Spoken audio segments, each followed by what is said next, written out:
how to get the best out of this DJI Osmo Action 5 Pro, how to achieve the best image quality possible with this camera. In today's video, I'm going to show you the settings that work the best for me. Hello everyone, I hope you are all good. I'm Photorabs, a portrait photographer based in France. I like creating content about action cameras and anything related to cameras, whether in photography or videography. So if you are into these kind of topics, I highly appreciate if you go subscribe to my channel if you haven't already done it. And in today's video, I'm going to talk about the Action 5 Pro. There is an upcoming video about the Ace Pro 2 as well, how we can achieve the great image quality out of these cameras. Today's video is about the Action 5 Pro. So if you are interested in this camera, I highly appreciate if you watch this video till the end. A quick disclaimer, this video is not sponsored by DJI, though I had a contact with DJI. They reached out and we discussed so many stuff about this camera and some other stuff from their lineup, and I'll be testing some more products from DJI in the upcoming days and weeks, but this video is not sponsored at all by DJI. So I decided to make it because lots of you were thinking that I don't like this camera, and that's totally wrong. And in this video, I'm going to show you how I would use this camera. I've been showing you the automatic mode on my channel because I know that about 90% of people will get this camera, turn it on and start recording without changing the settings in the camera.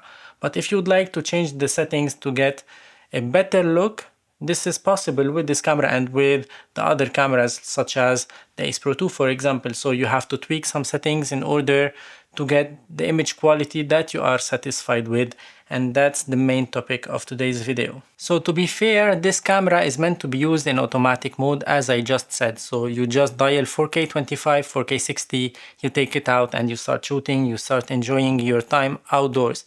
But if you'd like to get your image quality to the next level, you have the D-Log-M inside of this camera that is way better than the normal color profile. Although I don't recommend shooting in D-Log-M because once again, it's a hassle if you don't know how to color grade, if you don't have time to color grade, if you want to get your footage directly out of the camera to be able to post them on your social media quickly.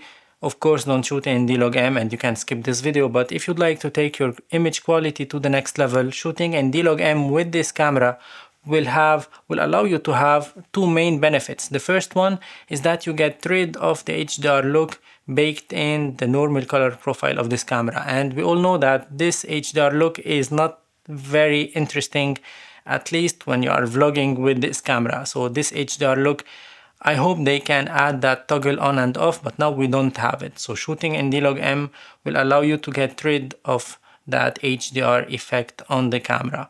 And number two is that with this D-Log-M, you will get back the details in the clouds in the sky mainly. You will have much more details in the sky because of that HDR effect that is like messing a little bit with the details in the image quality with this camera, in my opinion. So shooting in D-Log-M will allow you to get rid of the HDR and to have better details in the background and the far background, such as the clouds in the sky. So anyway, in daytime, I prefer shooting with this camera in automatic exposure. I drag the EV compensation down a little bit. If we have lots of sun, I drag it to minus 0.7. If we are on a cloudy day, I put it at around minus 0.3. And if the lights start to dim a little bit at the end of the day, just before the night time, I go to EV0. These are the settings that I find best on this camera. Concerning the white balance, this is something that you have to think about a lot when you are shooting with these cameras or with any other camera, because setting your white balance to auto, especially if you are talking and walking in the streets and if you are on your bike and so on, this is not something very good because the camera will keep changing the colors of your image according to the measurement of the white balance that is being measured with the camera sensor.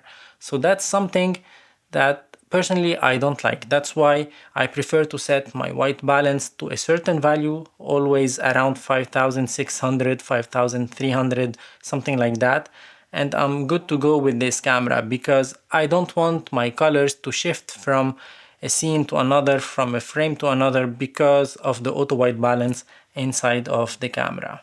So far I made many videos about this camera and I've been always saying that I drag the sharpness or the texture to -2 and the noise to -1. These are the settings that I find best on this camera. I prefer that we have like -3 of sharpness because even at -2 I think it is a little bit over sharpened in my opinion. And now let's talk about the practical way of using this camera. I've been enjoying mounting my camera recently on the front side of my car, filming me through the glass of the car, and that gives me some great like field of view, some great perspective. But with the glass in between you have lots of glares, lots of reflections and so on, and the visibility through the glass is not perfect. Even if I'm shooting in D-Log-M or in normal color profile, that will change nothing about that. That's why I use this CPL filter from Freewell, this one here, that you can mount on top of your camera. You only have to remove the rubbery thing on the lens and then you just apply it like this, and then you have this rotatable front element here so you can adjust the polarizing element of the lens of the camera, and that will allow you to get rid of that glare, of that reflection on the glass, and then you can see through that glass, and that will give you some high quality image to your videos. So you can see now the normal color profile without the CPL filter, you can see the D-Log-M without the CPL filter, and you can see the result with the CPL filter. The difference is huge, and I really love how the image looks when I'm using this CPL filter. Of course you have to tweak it a little bit in order to get the best polarizing angle possible according to how you are mounting your camera and how you are positioning it in regards of the glass of your car. In speaking of this CPL filter from Freewell, by the way, Freewell sent it to me to try it for free. They sent me also these ND filters here. We have ND8, ND16, ND32 and ND64. So ND8 means that you can stop the light by 3 stops. ND16 you can have like 4 stops of light, ND32 5 stops of light, and ND64 6 stops of light with this pack from Freewell. So if you want you can go check it with the affiliate link down below. They didn't sponsor this video, they sent me these filters to try for free, but my favorite one is the CPL filter because I can use the camera mounted on my car and get those great images. And I will go back to this CPL later on when I'm talking about the night shots with this camera. But before we jump to the night video mode with this camera, just a quick word about these ND filters here from Freewell. So basically, I said before that I prefer shooting in auto exposure with this camera, and that's for me something very important because this camera can expose very well the scene. But by exposing very well the scene, the shutter speed will be increased much more than the double of your frame rate. You will get nice exposure, but you will not get natural motion blur. So if you'd like to get that cinematic motion blur, that natural motion blur in your footage, the only solution is to set the camera in manual mode, in putting like the shutter speed the double of your frame rate. If you are shooting in 4K 25, you put your shutter speed at 1/50th. If you are shooting in 4K 60, you put your shutter speed 1/120th of the second. And by that you cannot adjust a lot the quantity of light that comes to the sensor. So the only solution is to have such ND filters here. These are very important if you'd like to get that motion blur as you can see on the screen. But personally, when I'm shooting with this camera, I don't really want to be cinematic. I want just to have some fun, to have some nice footage. That's why I prefer the CPL way more than these ND filters, because the CPL can give you some looks that you cannot achieve without it at all. But without these ones, you can still get some nice exposition with your camera. D-Log-M 4K 25, shutter speed 1/50th of the second, ISO 100, overexposed image. And D-Stop Freewell ND8, still a little bit overexposed. Always manual exposure 1/50th of the second, and D-Log-M ISO 100. ND16, that means that we have 4 stops of ND filter and always shutter speed 1/50th, 4K 25, 100 ISO, so manual exposure. It's still a little bit overexposed, I think, because I have the sun just here. So now we have 5 stops ND filter from freewell, and I think that the image is quite interesting now. Manual exposure.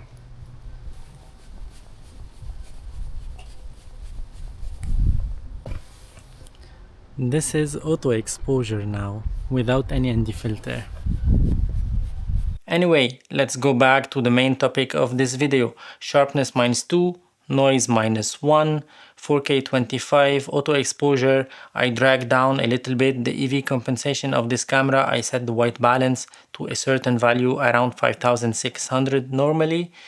I tried these settings just after the sunset, so a few minutes after the sunset, and the D-Log-M was amazing. I really loved the image quality coming out of the D-Log-M, whether the light, the bright light was behind me or in front of me.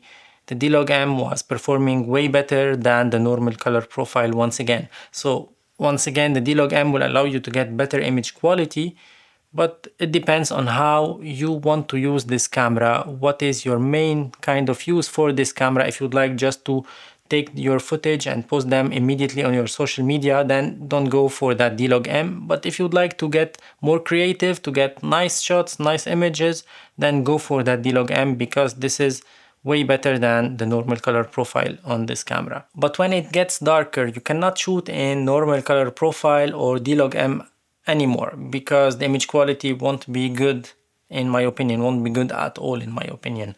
That's why you have the super night mode. In this one you can just toggle that mode and you can shoot in 4K 25 or 4K 60. It depends on what you would like to shoot, and you can set the white balance to the certain value that you would like. And of course in nighttime, or when you have some light source, some artificial lights, you will have that very ugly trumpet flare that you can see on this camera, and you cannot get rid of that. And according to DJI, the only solution is to change this lens protector here and to put maybe the boost lens, which is at maybe $60 or 60 euros more. But if you don't want to do that, I found that this CPL here will allow you to reduce this effect a little bit. You cannot remove it completely, but you can reduce it if you play with this rotating polarizing thing here in order to adjust or to reduce the maximum possible of that trumpet flare. And I've tried this CPL filter with the camera in my city at night with the Christmas lights turned on, and there is a slight difference, let's be honest, a slight difference when using this one and when not using this CPL filter. So it depends on what you'd like to have once again. But I think that having this CPL filter will allow you to get even better image quality, because you can reduce that trumpet flare, and if you have some glowing things you can reduce that with this CPL filter. If you are shooting through the glass to some shops and so on, with this CPL filter you can get better images, and that's for me something very important, especially at this time of the year where all the cities they have those Christmas lights. So having this kind of CPL filter will allow you to get better image with this DJI Action 5 Pro. And last, I will talk about the ISO on this camera. I didn't mention the ISO levels throughout all of this video, and I didn't mention them throughout all of my other videos about this DJI Action 5 Pro, because I think that, and I believe that this camera is managing the ISO very well. It will try always to lower the ISO value in order to get the best exposition for the image without like adding lots of noise and so on. So this is something very good that we have in this camera and that I really like on this camera. That's why I don't mind to set the ISO to automatic mode, because I know that just after the sunset I can still use the normal color profile or the D-Log-M, but later on, like maybe 45 minutes or 1 hour later after the sunset, that's something that you cannot use at all. You have to go to super night mode and that's it. So the ISO isn't something very important in this case, because the camera will manage the noise, will manage everything related to that. Because I tried in the same kind of settings, I tried the super night mode and the D-Log M as well as the normal color profile, and the super night mode is way better in artificial lights and in low light, in extreme low light conditions in the cities and so on. So yeah, for me, changing the ISO on this camera is not something very accurate to the way I'm using this camera for, but you can, of course, you can tweak it, you can change it, you can be creative with the ISO as well. But if you'd like to have like a peace of mind and don't worry about the ISO of this camera, you are totally good with that, because this camera can manage it very well. So that was it for today's video. I hope you enjoyed it. If so, don't forget to hit like. That helps me a lot with the YouTube algorithm. Don't forget to subscribe to my channel. That's a massive help. Don't forget to ring the bell so you will not miss any upcoming posts on my channel. And if you are interested in this camera or these freewell CPL filters or maybe the ND filters, you can find the affiliate links down below. By purchasing via my links, you don't pay extra money, but you can support my channel a little bit so I can keep creating content for you on this channel. Because to be honest, this is not my main job, this is not my only job during the day. I have some other jobs as well, and if I can earn a living throughout of my videos, then I can put more time and more effort on the video production and on the content that I'm releasing on this channel. So you will get much more interesting content that you are searching for from me, of course. So yeah, thank you for watching and see you in another video very soon. Ciao for now.